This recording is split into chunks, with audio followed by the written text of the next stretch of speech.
Lisette, Prinzessin d'Or.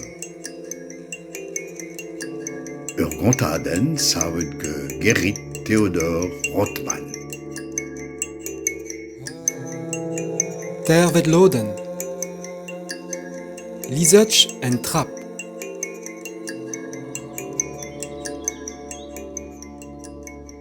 We voe essayt mus, ma meitch locht ir a ras ur banouez noz.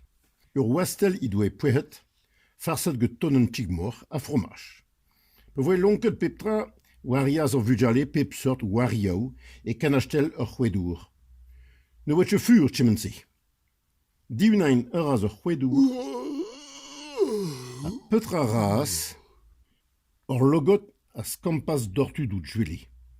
Ne wentche bet e ha 3 minutes e bar o soul, pe glevezan un trous. Klik! E pen ur gruizien.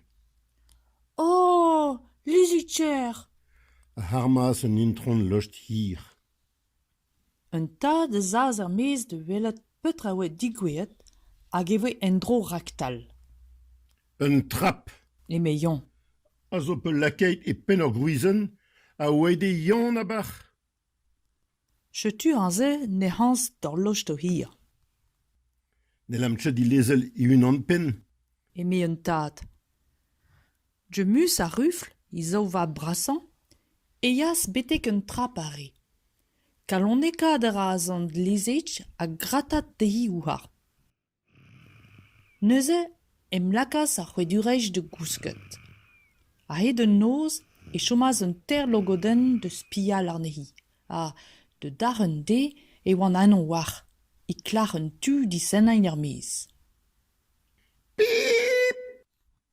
En un tol e tidjoaz un or.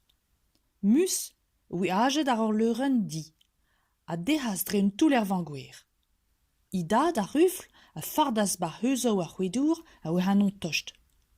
Ar c'hwedour a zastre. Ma. E meion, I tenañ lizech hag un trap. I vele leir on e fromage ouz bet. Disko d'an e peler e ma o soul tur dortu. Lizek e hat ne fallet de hi duhain I mignonet. Ne larin d'or bidjan.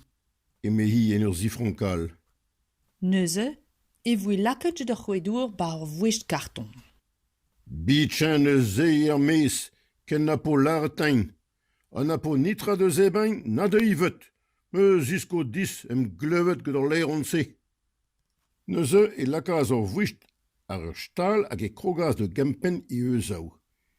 Ne war, n'an doet lakein mat I vrer bar ar jet an botez, ma rankaz I semen en ur griala. Hop, un diou logodon a fardaz er mes. Ur lam sponteus e voe. An e war, e kouezan ar ousret, eb drouk, a tuit, prim e belenten. Bar un toul e kavezan mus d'or ou gortos. Diviz ar euzan netreze de ouiet petra gober. Krignad a rein ur gordon, E me rufl. diot maous, E me idad. a goude, ne elemte zevel ur golo, nan, rededoum toulain e unan a gosteio ur vouist, a vin ma elo lizech, zilain ar mes. Dre laer e kreiz an nos, e krapaz an outrou locht ir hag I zo vab ar stal, ma oe ur vouist arnehi, a gin kenter de grignat. Ten ur labour, ne war, krignat ur euzan, peb unan didro, hag en deve, e voe un toul braz a wal, a lizech zilas er mes. Penoj hat, dichen hag ur stal, ni doet je krabono luemel ur logot. Ur jongen dahas e pen rufl. Duelet an doe lora war c'hwek a oe laket ar orgadouer. Fonda un ras unan an he hag e tennas a sorti un neuden a chagaz d'or un tach. Skoumao a razani. Neuze e hellas lizech dichen. Il a ka disreit ar os kloumao. A tuit de di ar locht o hir. Ur lochto hir a strakas ou daouarn dori duelet. Youd a oe pe ozet gant un intron locht hir, a mat e voe kavet ge lizech. Ni doe tanvei tam e padende. La voe murbet e voe un ol I klevet an dro gam a oe pe wariet d'ur c'hwedour. Ne war, pe velas lizech un ol logotsen, chen eurus en aussi, ol kevret.